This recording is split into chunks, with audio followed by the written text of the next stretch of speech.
Hey, everybody, and welcome back to another episode of Manic Energy. I'm your host, Ryan Swore.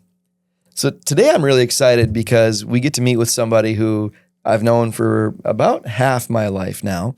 And it really sort of is an inflection point, bringing a lot of different topics to the show that I think are meaningful and relevant. I mean, first and foremost, we have an interesting person, somebody I've learned a lot from over the years, in an interesting industry that I know absolutely nothing about or very little about.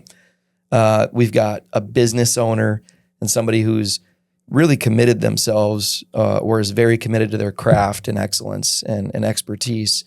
And so I think it's really meaningful. And this person also happens to be my brother-in-law. And so it's really hitting home on a personal front as well. So I encourage you or invite you to join Katie Brooks and I as we talk to Dr. Cyrus Press about all things business, medicine, and life. I'm Ryan Swore, and this is Manic Energy, a podcast that dives into the fast-moving world of energy, business, and the people powering it all. From bold ideas to real-world innovation, we're talking breakthroughs, market moves, and the community shaping what's next. Whether you're building for the future or just here for the fun, welcome to the chaos.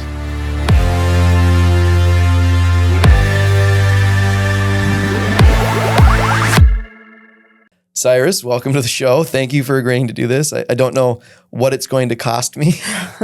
I'm not sure yet either. Yeah, we'll figure that out. I'll let you know in about an hour, I guess. Well, thanks so much for coming. When I checked in with you last week, Cyrus and his family are here visiting this week. Just so happens that our children are on spring break at the same time, so you agreed to fly to beautiful, warm, sunny Duluth, Minnesota. Spring break. And spring break. Let's go. That's what most people do, right? Let's go. They fly north for spring break. Absolutely. That's what I've always heard. I was talking to somebody else yesterday who we were having a conversation, and she was talking about her spring break in Saint Lucia. Ooh, that sounds nice. And I happened to mention that Duluth, Minnesota is the Saint Lucia of the North, which is why we got we the came, beach. we You came went up there. here. Yeah. Exactly. Did she believe you? It's not clear. Was she like, well, wait, where's Duluth? Yeah. I've gotten that a couple of times, but most of the time people know. We did go to the beach yesterday. We did. No bathing suits. No bathing. You couldn't Frozen swim. sand, I imagine. The sand wasn't frozen, It but wasn't. the lake was. Okay. Yeah, you couldn't It was get in the fun. water. It was beautiful. I did walk out and fall through a bit. Up to Did my you? knee. Ooh, It's that's the first fun. thing I did when I got there. Got to test it. Got to test it. Yeah. Absolutely. Yep. Very cool. Well, thanks for coming. Maybe give our viewers and listeners a sense as to who you are, what you do, your background, if you will. Sure. So I am a practicing orthopedic surgeon who specializes in shoulder and elbow disorders. So I deal with the operative and non-operative treatment of those conditions. I've been practicing for 13 years now in private practice in Northern Virginia, just outside of D.C. in Woodbridge, Virginia. And that's my first job right out of training. And I've been there ever since. And I've grown a practice basically specifically in that condition. So I've kind of built a specialty practice around those disorders. When you say operative and non-operative, Mhm. I mean, obviously operative surgery. Sure. Non-operative, is that like physical therapy or what is that? Sure, it's everything but. Okay. Yeah, and the vast majority of the things I see are non-operative conditions. So people come in with, something that hurts or something that's been hurting for a while, or they had an acute injury and they want to make sure nothing was wrong, some reassurance, or it's not getting better with the things that I'm normally trying to do, the same things that we always do. I rested it, I did something, and I took some medication or whatever. I suspect the goal is not surgery, right? The goal is to avoid the goal is to it. make them better, right? Yeah. And that's sort of been my philosophy always, right? Is that surgery is always the last option. It's most of the time the last option for patients, though you'd be surprised. Most of them, doctor, I don't want surgery, and I say, yeah, no, I agree. I don't think you need surgery, and these are the things we can try, and these are the things that have worked in the past for patients I've seen in the past that have something similar. And we try to rehabilitate them to get them feeling better in any modality that works. That's basically the way I think about it. So I've never asked you this question, and I might have to say that a few times just to avoid anything feeling like a plant. Why shoulder and elbow? Why not brain, heart, one of the organs? I get that a lot. Knees. I get that a lot. It's funny when when it's asked in that way, it's really the only time when it feels kind of strange. Because when somebody says it and they have a genuine curiosity, like, why would somebody want to do just this one thing? But it doesn't feel that way when you're in the process of the training of it, because it's kind of just like a funnel, right? So, you do your medical school where you kind of know a little bit about a lot of things, but really only enough to be very dangerous, right? And then you decide that you need to, well, then you, after medical school, you get into a residency. And my residency, I chose orthopedic surgery for a variety of reasons. We can talk or not about that. And then once you're in orthopedic surgery residency, which is a 5-year program, then after that, most people nowadays are doing fellowships, which is advanced training in a particular area within orthopedics. And that's kind of broken down based upon body part. So there's hand, there's shoulder, elbow, there's hip, knee, there's spine, there's pediatrics. And, there's all these different fellowships because the body of knowledge is just so big. If you want to be specialized to do some of the kind of things that we do, you need extra time. And so for me, the mentors that I had in the shoulder space were some of the best mentors that I've had in my career. And they loved the work. The specific problems that people have in the shoulder are unique. They span an age range, so you're not sort of just fixed on one, older, younger. The conditions, vary, but they're different, when you're younger than when you're older. And so for all those, and then you can do different kinds of procedures where you're doing minimally invasive things like arthroscopic interventions where we, put cameras inside in the shoulder and we look around, or we're doing, bigger open procedures where you actually have to, do an open surgery. All of that exists within the world of shoulder surgery, which is unique, in my opinion, to some of the other areas of orthopedics, which is why I love it so much. It's interesting. Did that sell you? Are you going to go into a shoulder elbow residency at this? Or oh my gosh, no! I don't think I'll be alive long enough. I mean, I'll be retirement age or dead by the time I get out of that. Was there a moment where you were going through your fellowship? Did you do a fellowship? I should ask first. I did. I did a fellowship in Houston, Texas. Okay. That you were like, yep, this is exactly what I want to do? That was actually even more in residency. Okay. Yeah. When I was in residency and I was fortunate enough to match into orthopedic surgery, which is sometimes a little bit tough to do. And it's getting only tougher and tougher as the years go by. I was doing some shoulder procedures with some of my mentors, and I saw like a shoulder replacement where you replace the ball and socket. It's kind of what it sounds like. Mm-hmm. And I thought to myself, this is amazing. This is just the satisfaction you get from performing the procedure, the relief that patients receive. They are so thrilled with the outcomes. I was like, this is something I want to do for sure. Mm. Yeah.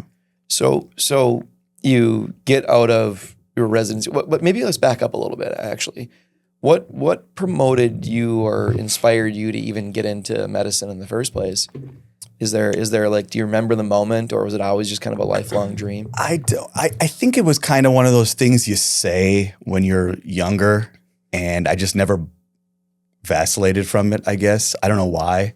I said I wanted to be a doctor. I thought, you want to help people kind of in this vague, generic way of describing it.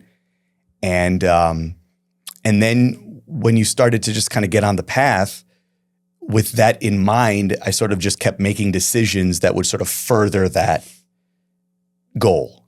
And so, which classes should I take? Should I take something that, might help me more in the science and medicine-y world? Well, maybe I'll do that. And then when you get into college, you're starting to take those pre-med classes and you're finding that, you like them and you show some aptitude for it. And then you start taking the tests and, it's kind of like this moving walkway that just kind of keeps on going. And if you choose to stay on it, it kind of takes you where it does, which is why when you get to the end, when you're talking about like shoulder surgery, then you kind of look back and you say, wow, that's strange. How did I get here? But then you just look behind you and then there was just this one moving walkway. And you didn't have a weird thing for shoulders when you No, I didn't. Yeah, it's not going to be like that. Yeah. I don't have a particular vibe that way about shoulders. Well, I feel like, getting to know you and your family, I feel like it's a really competitive environment, but not an unhealthy competitive, but just everybody I've met. And I mean, I was at Cyrus's wedding. your friend network and your family network. Like maybe I got to back up a little bit. I always feel like if I come to your house, when I come to your house, we always have a lot of fun. There's these moments where it's like we almost have to plan when we're going to talk business. It's like, all right, it's Monday night. Let's get into this Monday night. You know, we'll maybe have a bourbon, and we'll really get into this subject. You're Ryan, the best I really about those. It's always so much fun. You're the best. Next thing you know, it's like 3 hours later, and we're still going about whatever it is business wise.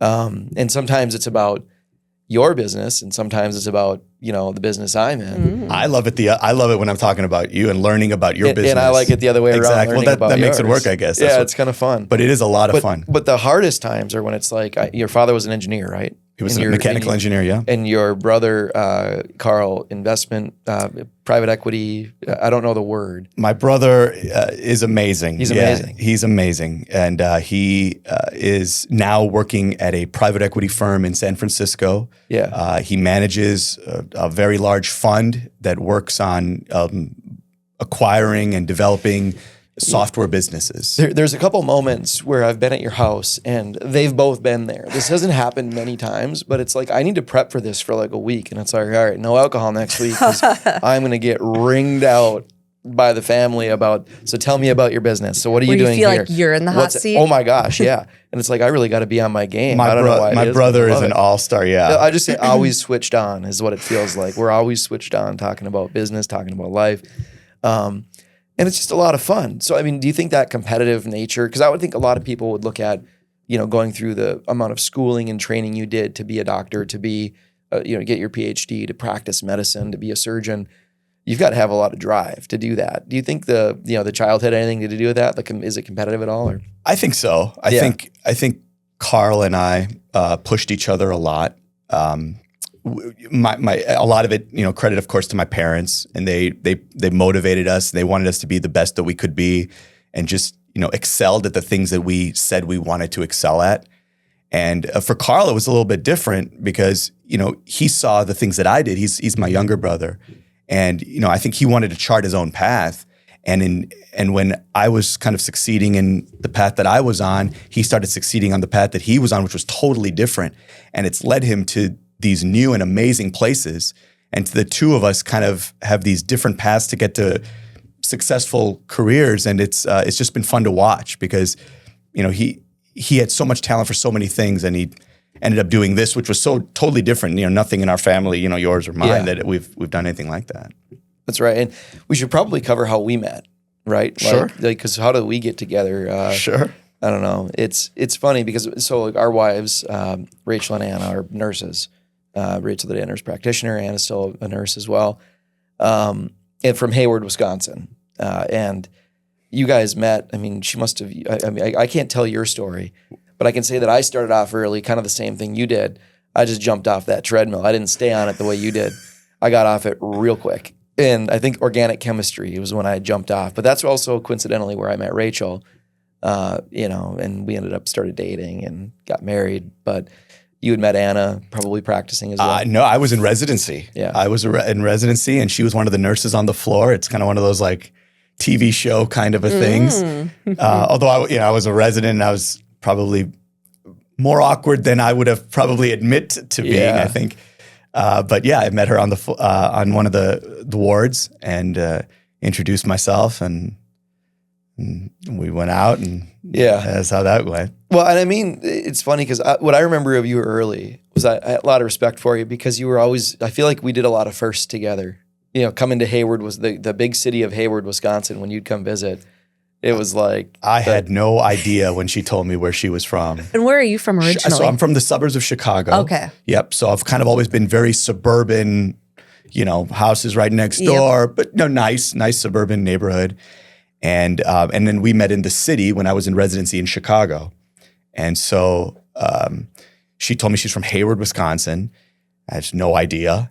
And then at some point she was like, well, let's go up there. I was like, okay. And so we started driving, and it's like a 6-hour drive north to a place I've never been, into a world and environment that I've never seen. in a lifestyle that I've never known, and a cold I had not experienced. Yeah. And and then I met Rachel and Ryan at that time, and it's been amazing. I've loved it. I've loved learning different things and trying new things. You've always been so open to it. I mean, I just remember you're always like, so we're just going to do that. We're going to do what? We're just going to. We're going to walk on the lake. You're telling me we're going to walk on the lake, and then we're going to drill holes in the lake. This is what we're going to do. Okay. And so we do it. And then later on, 6 months later, we are on Ryan's boat on that same lake. It's the wildest thing. Yeah, he's been real open to first time experiences.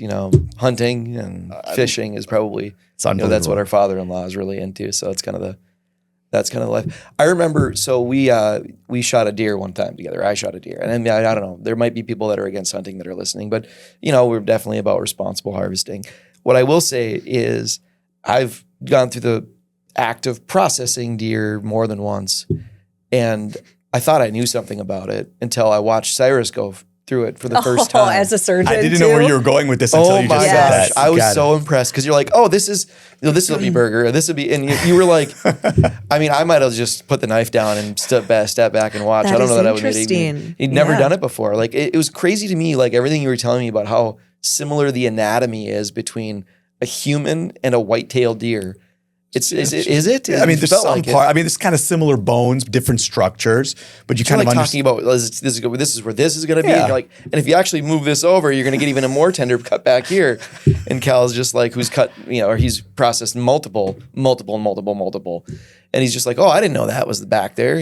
That's kind of cool. You being introduced to like that activity and then coming in with your, I would say that it's a lot of fun to be able to contribute in the environment up here because with Ryan and my father-in-law, they have so much more experience on it. So I'm glad that I was able to at least kind of impart something that I knew about what is, interesting to me to them, because otherwise it's always just kind of them teaching me different, and then you feel, you don't want to feel like you're just observing all the time, you want to contribute. And so that was fun. I have a great memory of that. Yeah, same here. It was a lot of fun in the garage.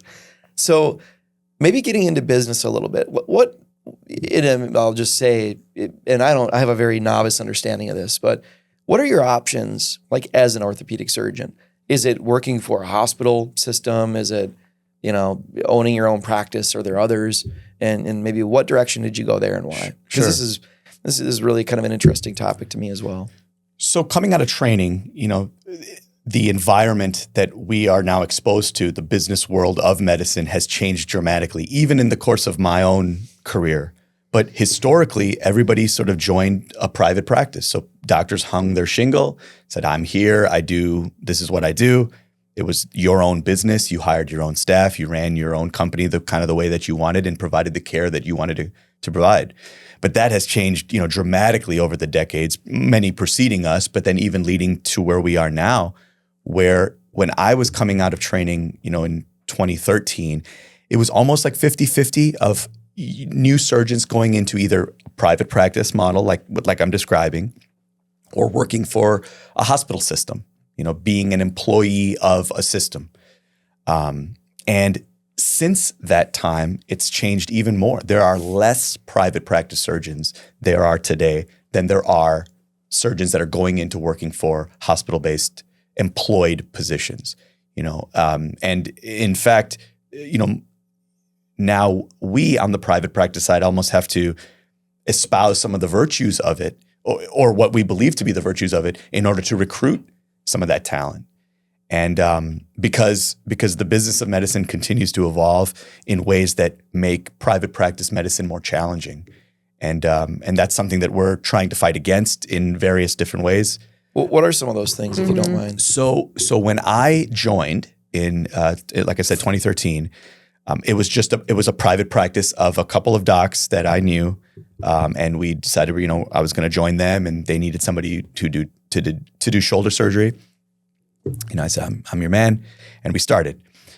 When I actually joined the practice, they introduced me to something that had changed even within their practice, which was they had joined an organization called the Centers for Advanced Orthopedics, which was a conglomeration of many private practices in the DC, Maryland, Virginia area, and they all came together under one umbrella to try to increase some of the influence and strength that we could bring to the table for healthcare purposes, either in contract negotiation, group purchasing, standardization of human resources, things of that nature. So when I was joining, I didn't know anything different, and then they said, "Hey, we're joining this larger group," and I said, "Okay, that sounds great. How does that affect us on a day-to-day?" And they said, "It's not. We're going to still kind of run our own practice, but there's going to be some superstructure." And that has been a 13-year experiment with the centers, and we've continued to grow and bring different practices in, and expand kind of what we're trying to do to try to continue to push the private practice model that we believe is the best model to provide quality healthcare to patients. And why is that, if you don't mind me asking? Well, I think control matters when you're talking about the doctor-patient relationship, right? They talk about that all the time, and they talk about how it's so sacrosanct, and that, have a conversation with you and your doctor about what makes sense for you. Well, there are actually a lot of other people sitting in that room now, right? There's, first and foremost, your insurance, right? And the rules that the insurance companies play by. There's the centers where these procedures are performed, and the privileges that doctors would need to then, go and do these procedures, different hospitals or surgical centers and things of that nature. So there's a lot of forces upon us that are driving some of the decisions that we make. And when you're in private practice, you have more control of those things, and you could sort of abdicate yourself from that. You could say, "Hey, look, I don't want to do that. I want to be an employee. I just want somebody to have it, tell me, just tell me when to show up, tell me what to do." But people who feel differently about that, like I do, I want to be able to influence how I run my practice, or who I have helping me, and who, how my practice is structured. And I think that's important. I think that makes me a better surgeon, which then allows me to provide better care for my patients, because I'm doing it in a way that I think is true to myself and true to what I think is the best on behalf of the patient. So what are some of the barriers that you also face? You mentioned insurance. Is that one of them, or is it real kind of competitive, where you're trying to make people aware that you exist? Because most people, when they get hurt, or I just imagine somebody gets hurt, they're going to urgent care. Mm-hmm. They're getting in a system. They're not thinking, "I need to go to this private practice." That's almost like an advanced consult, is what it would feel like to me. Sure. So how do you compete with that? Yeah, I mean, a few things. There's marketing, obviously. We have to let people know that we're here. You can't just kind of live and not let anybody know that you're here, because even if you're providing good care, then nobody knows that you're there to do it. There is some, communication that we have with urgent cares and other primary care doctors, so that we develop a referral base. So I think that's important. And so, remind me kind of where were you I'm going? just curious how people even know to come to you. Yeah, I think some of it is geographic too, because like where we are here, there's these mega healthcare systems, right? There really isn't a lot of other Maybe that's my visibility. So there are geographic differences for sure. And in fact, I think one of the things I had looked up in sort of preparing for some of the things we're going to talk about was how disparate those variables are.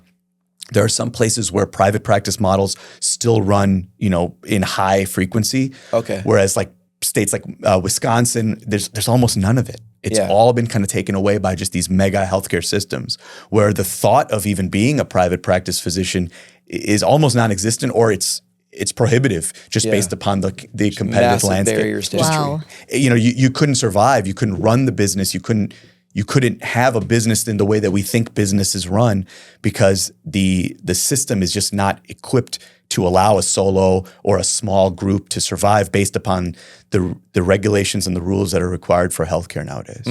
Okay, that makes a lot of sense. But So in Virginia, DC, it might be a little different. In Virginia, it is a little bit different, right? And so what's the name of the business? We haven't even said that yet. Yeah, so it's the Centers for Advanced Orthopedics is the name of the umbrella corporation, and our division within that is Nova Orthopedic and Spine Care, which is Northern Virginia Orthopedic Spine Care. And so do you have like what types of like how big is the group? Your not the network, but your Nova. We have 8 physicians, and we have 4 mid-level providers as well.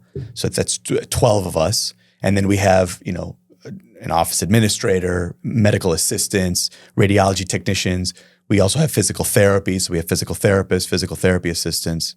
So in total, it's probably 70 some odd employees or so that we have. And has that been? And it's a business. You're growing. You're trying to grow and advance and make great business decisions. That's exactly right. How hard is that to be a practicing surgeon, to be a doctor, to be in medicine, have a patient network, but then also did you get a lot of training in business or a lot of schooling and education? And you're overseeing this group of 70. Right. So the partners, the other physicians and I manage the group. So we have, weekly meetings and we discuss all of the things. We have quarterly meetings with our accountant, all the business things. And to answer your question, precisely zero. Yeah. Zero experience or knowledge of it. And it wasn't even really something I even thought about, right? Because you're so busy just learning the craft. You want to be good at the craft and you think, okay, if you build it, they will come, you just get good at it. But there was this other side of it that I kind of learned and I developed an affinity for. I liked learning about it.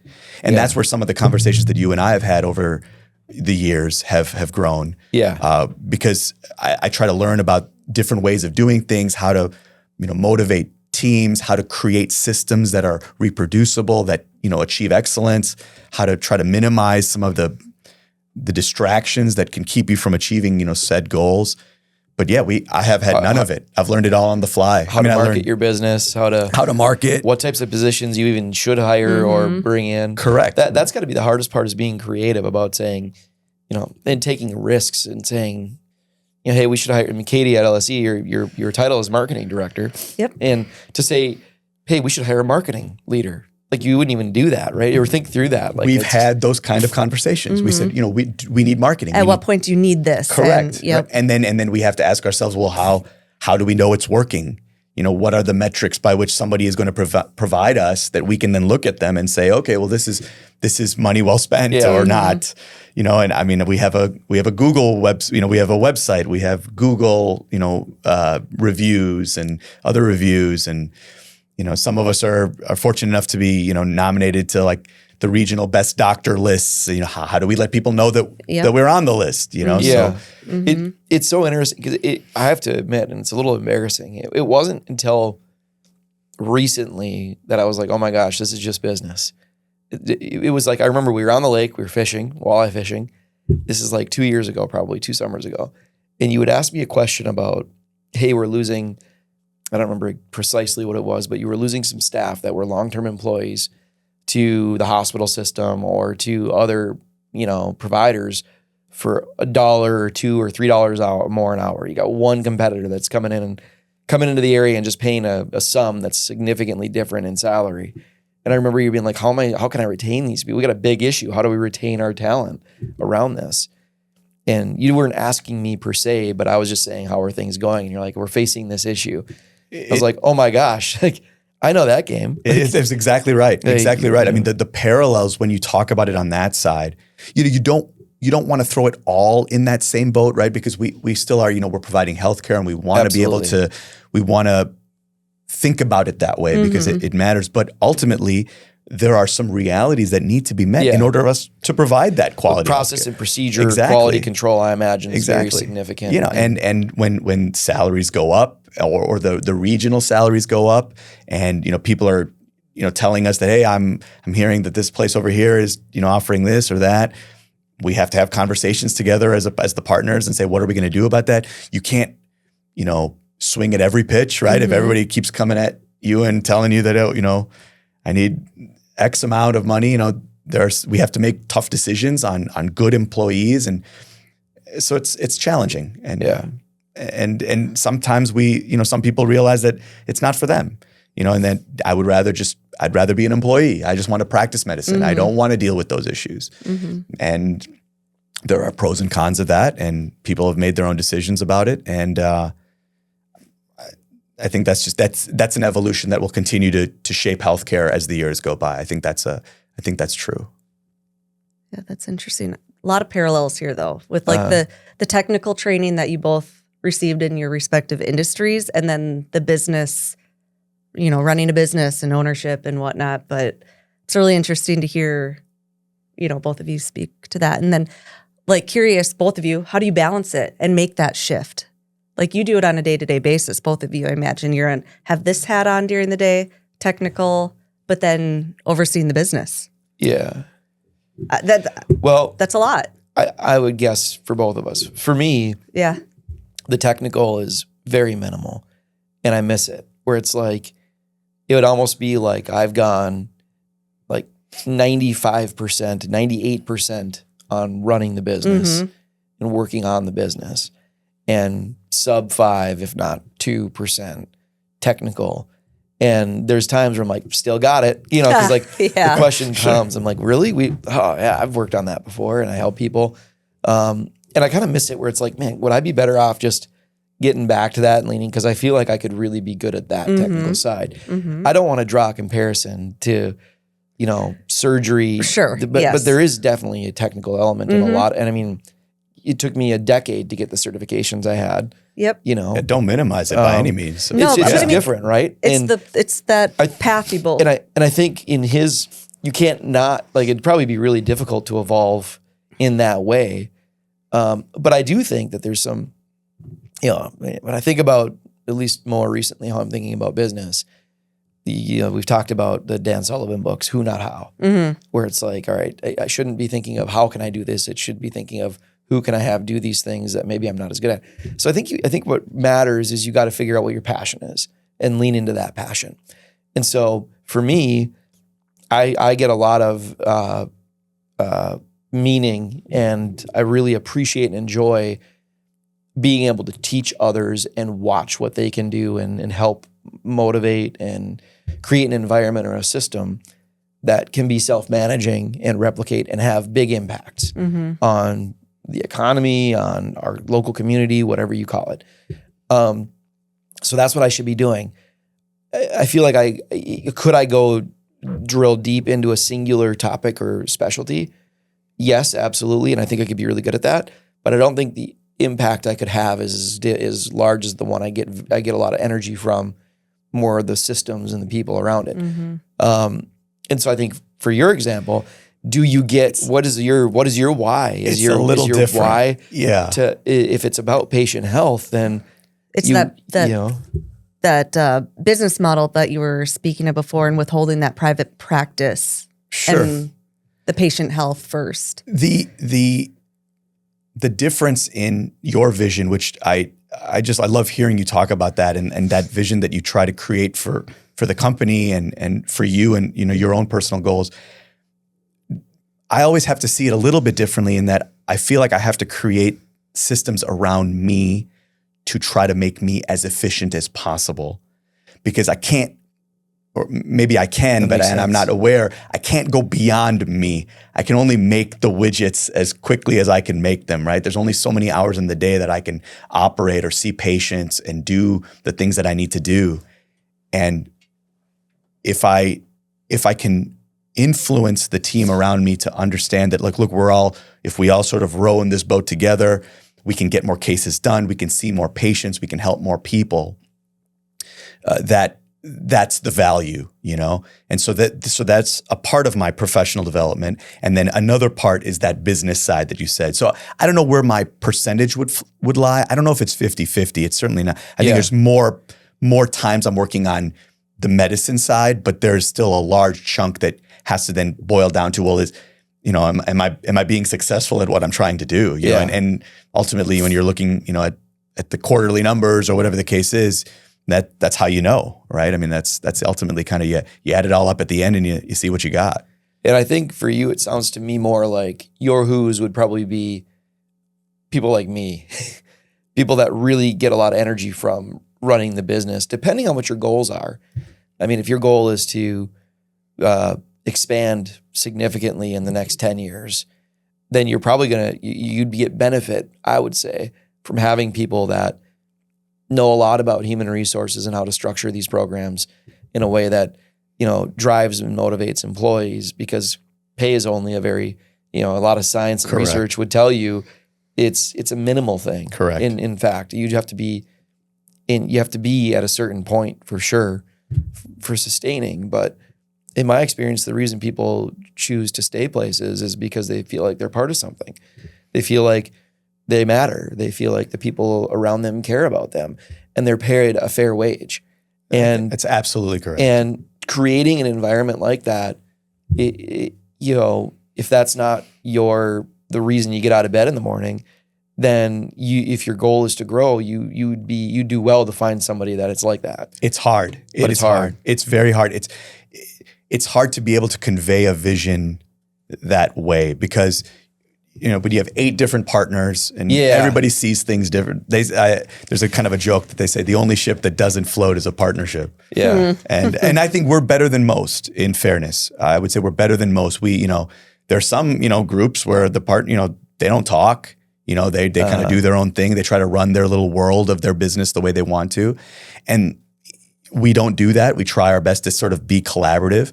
But it's hard to sort of get everybody to kind of steer in one direction and to have a vision that people can all get behind, and then put, time, energy, resources into those visions to see them through. Yeah. While we're all busy doing the things like you're describing. And so things move slowly. I mean, I presume that they probably do in your world as well, but sometimes they feel like they don't move fast enough. But I know that they would move slower if I wasn't in control of those things. And so, so then I think that keeps keeps me motivated. It's still better. Exactly. Yeah. Exactly. It's not perfect by any means, but I think it's still better. Yeah.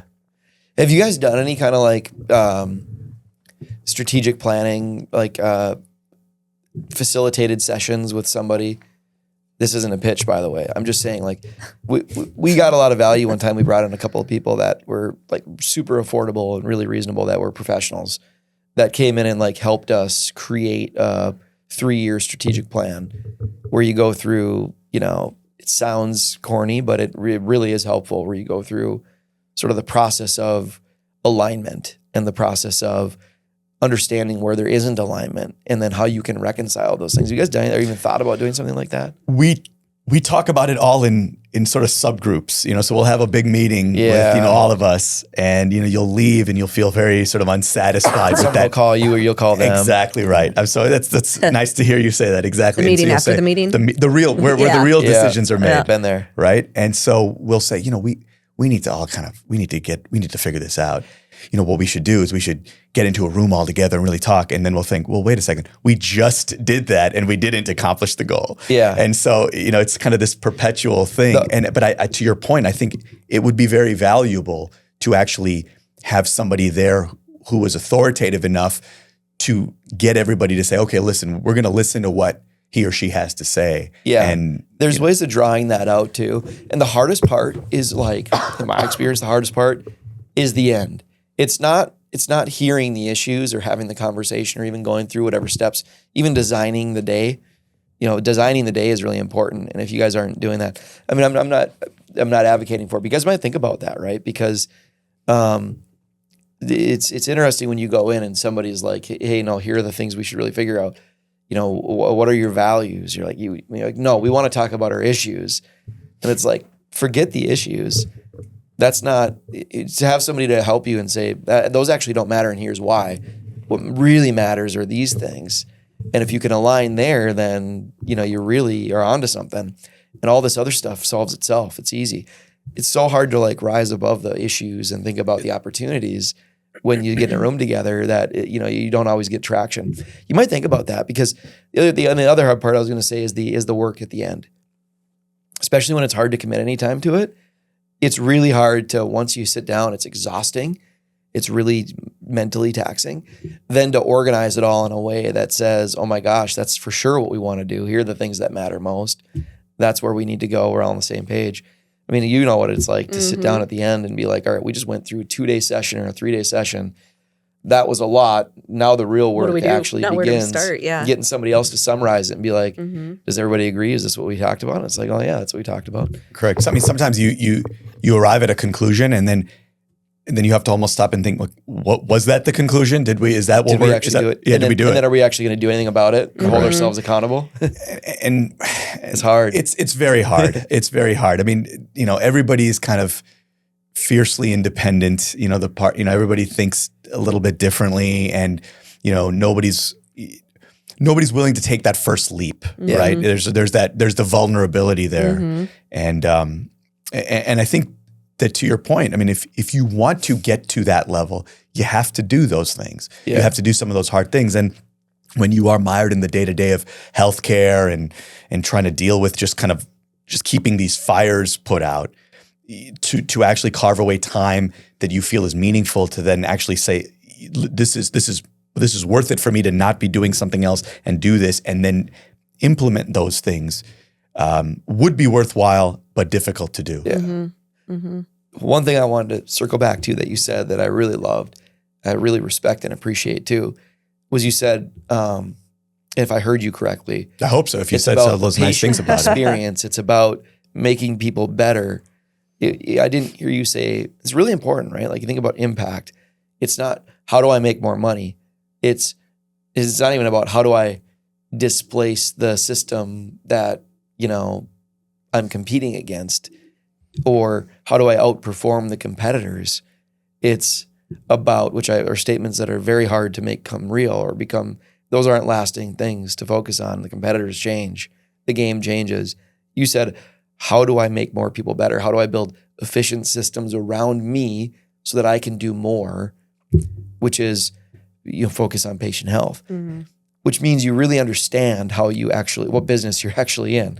I like that. I think that's really important. And I think that's pretty cool. I think that one of the things that patients have said about our practice, or, about when they've visited me for whatever, was that I'm always just going to level with people and talk to them properly in a conversational way to help them understand what their options are. And I make suggestions, they make decisions, or we make the decisions together. And it seems intuitive to me that would be the way that you'd want to go about it, but I guess that's not always the case. And so patients can find that refreshing, and I appreciate that. I appreciate those compliments that they say. I don't think I would ever change doing it that way. I think I provide the best care that way. Yeah. Because some of it is technical ability. There's no question. I mean, you have to be able to do the work properly. But some of it is their faith in your ability to do that work properly, right? So if they think, Cyrus, I've heard he's good, but I don't get a good vibe that's the right fit. I think I would go with, Dr. ABC. That's fine. That's fine, because when that synergy happens, that's when the outcomes are the best. Yeah. So I think that having those conversations and having patients understand that, I want what's best for them as well, and then we can make a decision together. And if it's this or that, we'll get there. That's the way to treat customer experience, customer service. I love it. What do you do? It feels to me like you still do a lot of research. Are you there where it's like, I understand the shoulder? Or are you still doing a lot of reading and scientific research, research? There's always learning. You got to keep learning about it. You have to stay current. The things that I'm doing even today, the technology is different than it was. I mean, there's some things that remain the same, of course, timeless, but the technologies and the methods by which we do them continually change. So the shoulder's not changing. The shoulder's not the changing itself. It's the technology Okay. and the tools that we have to service those problems, right? Yeah. What we could do maybe open before, where we had to make big incisions, we can now put, cameras inside, right? And now what are the things that we can do once the camera is inside? Well, we could do a limited number of things at one point. Now we can do more things. Well, you got to learn those things. How do you do those things? And so, continuing education is key.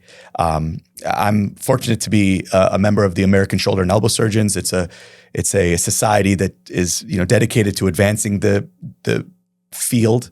And so there's always education, there's conferences, there's literature, and new publications always coming out. I've been involved in some publications, although it's a little bit more difficult for me being in private practice. I don't have a research team around me, and or an academic institution. But you have to continue to stay learning and stay educated in the field. Otherwise, it kind of passes you by. However, it's certainly easier now than it has been, 13, 14 years ago. I mean, there are a lot of things that I see that, I understand, and I'm definitely better than I was, and I keep getting better, and I keep feeling like I'm getting better. It's like there's no. So would you say AI? I have to ask the AI. We have to do it. We have to do it. Yeah, you can't have a podcast without AI. Sometimes we have a conversation or a debate, and I might get a text message 20 minutes later from ChatGPT, which is a summary from Cyrus. Here's what ChatGPT says. Here's what they think. Is that for you a threat or a lever? I think it's great. I think it's absolutely great. Because I think it allows us to have a conversation that is a more level playing field, or at least patients feel like it's a more level playing field. I think one of the challenges is that you're supposed to have a conversation about what you think they should do, and they have to make a decision on subject matter that they are not familiar with, right? Yeah. So it's difficult for you to say, okay, well, here's your options. We could put a scope in it. I could do this. I could do A, B, C, and they'll say, well, I don't know. What do you think? And I'll say, well, I think any of those options are reasonable. Well, I'm here to see you. What do you think? So, well, I don't want to tell you what to do, kind of a thing. With AI, patients are there for everything. I use it for things I'm not familiar with, and it helps me feel like I understand subjects better. And so when they come to me and they say, hey, look, I looked at this on AI and I thought it said I have this diagnosis. I'll say, oh, okay, well, I think that's right. Or I don't think that that's right, and here's why. And I think when I have to explain myself, it helps me become a better communicator. It helps me understand the material better because now I know kind of what's out there. So I think it's a plus in general, as long as it's being done in concert, right? I wouldn't necessarily recommend people going out on AI and then trying to do something themselves. Because we have the experience of seeing things and understanding how patients have responded to treatments in the past. And so I think that level of pattern recognition is something that is a value that I'm adding to a patient experience.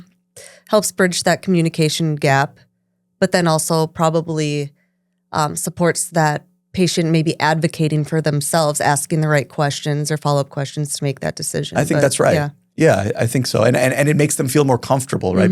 They'll say, the AI said I had, and they'll, try to fumble through a word or something. I'll say, no, don't worry about how you pronounce it. Okay, that's what you think you have. Okay. And now let's talk about that. Well, what is that? Do you know what that is? Some of my most meaningful relationships with clients have been with those that are significantly really knowledgeable. It's so interesting. I'm just drawing the parallel. It's like we have clients, you might think as a consultant, clients that are uneducated or uneducated is not the right word, but in the problem they're facing. Correct. Is the real opportunity. But to me, it's actually the reverse of that. It's those that really know their systems, really understand the technical stuff. That's they get a lot of respect and learning from me too. And you kind of ham and egg it, where it's like, oh, wow, we're achieving some real synergies here and on the same page. So, I mean, for you, it makes a lot of sense. And you answer the question again on behalf of your patients, with your customers. The more informed they are, the better the experience is going to be for them too. And it makes you better too, makes right? You better. And, I've learned a lot from people. Right, they ask you questions, and you'll say, "Oh, I should think about it in this way, or at least I should attempt to think about it in this way to see where those thoughts lead me, so that I can become a better communicator with the next patient." Right? That's why they call it a practice, right? And that kind of a joke, that right? You just keep getting better at it because you keep doing it, and people ask you different things, and you say, "Oh, I've seen this before. I this isn't what you think that might be," and then. And then people engender trust, and it's the trust you're looking for, right? In your business, in my business, it's the trust. And when you have that, you can do a lot. You can do a lot more. And have those open conversations, collaborate, and come up with the best solution. Yeah, for sure. Well, I'll wrap up with a question that I usually try to wrap up with, which is asking about the future. And so crystal ball, the best you can see it. 20 years from now, are there still humans doing surgery, or is it all, robots and where's that going in your mind? The times are changing. There? Yeah, a little bit. I mean, so there's robotic surgery today. Yeah. I mean, that exists today. And we have technologies where we as surgeons are implementing the use of these technologies in order to sort of be more precise, be more accurate, and reproducible in the results that we're looking for. Those were primarily in the last several years in the hip and knee literature, but now in the shoulder literature, robotic surgery has been taking off, and it's one of the fastest growing segments of the field. So I think in the next decade or so, we are going to be using those technologies more. I would suspect more for the outliers, more for the things that are maybe a little bit different so that we can narrow our variance in terms of our outcomes, like the more challenging cases, the more unique circumstances, using robotics to make those surgeries technically easier or more reproducible to perform. I think the field of biologics is a huge advancement. Different technologies in the biology of our ability to heal tissues is going to continue to evolve so that we're going to be able to perhaps do things without surgery that we're using surgery for now and solve patients' problems with biologic solutions that we just haven't really come up with yet. So I think that the field of robotics and our ability to perform procedures, the fields of biologics in order to limit the procedures that we actually need to do because we're able to heal them in other ways, I think are going to be the next frontiers that are going to continue to evolve. Well, thank you so much. Wait. All right, go ahead. Yeah. You guys have to do your shout out to the kids. Oh, that's you don't right. want to forget. Shortchange me on this shout I out. almost cut it too soon. I may never be invited to a podcast again, so I have to. I would be remiss if I do not shout out my children, Raina, Liam, Olivia. Hi, how are you? My niece and nephew, Marin and Elias.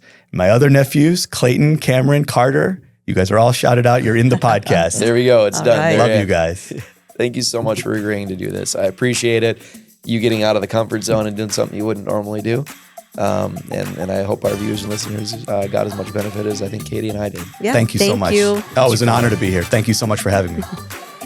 That's a wrap on this episode of Manic Energy, where the only constant is change.